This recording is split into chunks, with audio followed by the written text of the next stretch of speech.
Some have also urged viewers to boycott the series and warned the American streaming giant that users could dump their subscriptions en masse because the show is damaging the royal family. Royal author Hugo Vickers has revealed that the late Prince Philip hated the show and was very, very upset by the period drama, which will soon shoot its 5th season in the UK.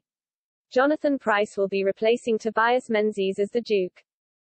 The series, which mixes facts with fiction, takes outrageous liberties, and is despicably distorted, say critics. The portrayal that the Duke of Edinburgh's behaviour at school in some way led to the tragic death of his beloved sister in a plane crash has been singled out as particularly abhorrent. With the Queen and the nation still reeling from the death of the Prince, Vickers now wants the show axed, saying, "I think the whole thing should be cancelled, but it's not going to be. The whole thing's just going to go ahead. They couldn't care less.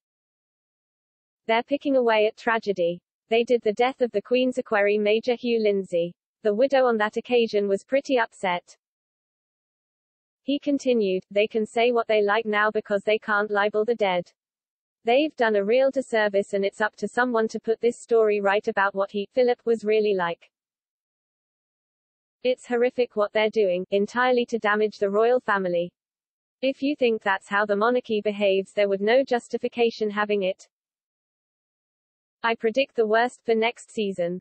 The last season ended with Prince Philip warning Diana that unless she toed the line and decided not to break away, things could end badly for her."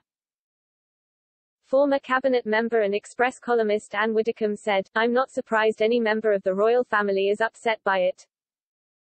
I don't watch it because I don't like entertainment presented as fact, and I think that is what is being done here. I think there's a case for looking at the rules for having to put a disclaimer on that, saying, this is not a factual, historical series. I urge everyone to give it a miss. Netflix only make money from it because you're watching it." Prince Philip was upset because of a storyline about the tragic death of his pregnant sister Cecile in a 1937 air crash. The show implied Philip had been at fault. "This involved a fabrication of the truth," said Vickers. "He was very upset about that, I know that for a fact," said Vickers. Of course he would be about how his father was portrayed. Philip didn't see it, the show, but he was told about it. Netflix know it's not true, because Philip actually traveled out to the funeral with his father. There was no punch-up, there was no half-term cancelled for him, his sister was always coming over anyway, it was nothing to do with him. It was the most horrible thing to happen in his life." Richard Fitzwilliam, a royal commentator and film critic, agreed, "The program does take outrageous liberties.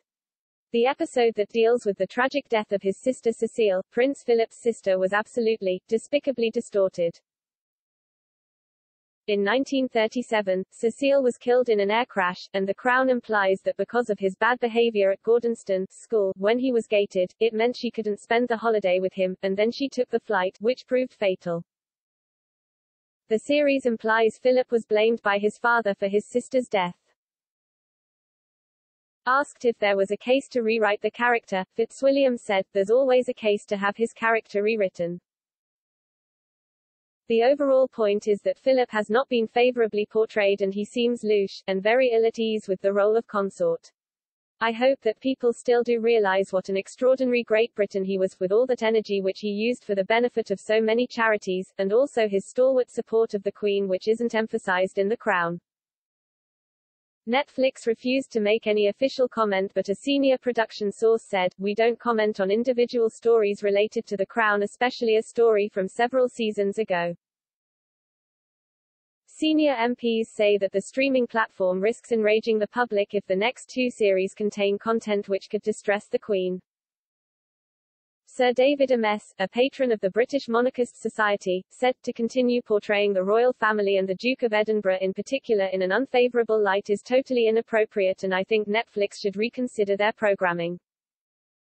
The Southend West Conservative MP called on Netflix to make it as clear as they possibly can that this is absolute fiction.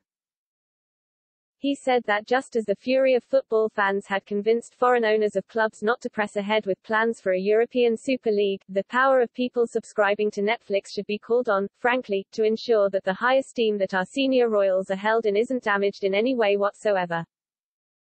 Sir Roger Gale, a former actor and television producer who is now the Conservative MP for North Thanet, warned of the potential for people to abandon Netflix in droves. He said, "I think the timing is quite awful. I would hope that Netflix producers will be sensitive to the subject matter and to the circumstances.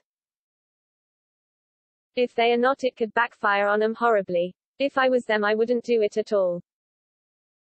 New Forest West Conservative MP Sir Desmond Swayne said it would very bad taste for Prince Philip to be presented as the villain of the drama, and Strangford DUP MP Jim Shannon urged Netflix to put the production back on the drawing board, and contact the Royal family and do it right. He said, "I am quite annoyed about Netflix. For them it's all about making money." Former First Secretary of State Damian Green, the Conservative MP for Ashford, said, "I really hope that these new series are produced in a sensitive way. We have all been reminded recently that the Queen and her family are human beings as well as public figures, and that should be respected." Romford Conservative MP Andrew Rosendale said the country owed the Queen and Prince Philip inexhaustible gratitude.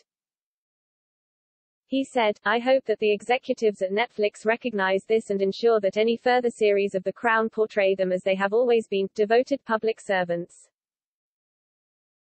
Imran Ahmad Khan, the Conservative MP for Wakefield, called on the producers to be fair in their portrayal of the royals and to celebrate their service to the country. He said, "The Crown is an incredibly popular program, and I very much look forward to watching the coming series. Netflix should not sacrifice historical integrity, or besmirch the names and deeds of any member of the royal family in pursuit of viewership, and I urge the Crown's producers to portray every family member in a fair light that reflects and celebrates their lifetimes of service to our country."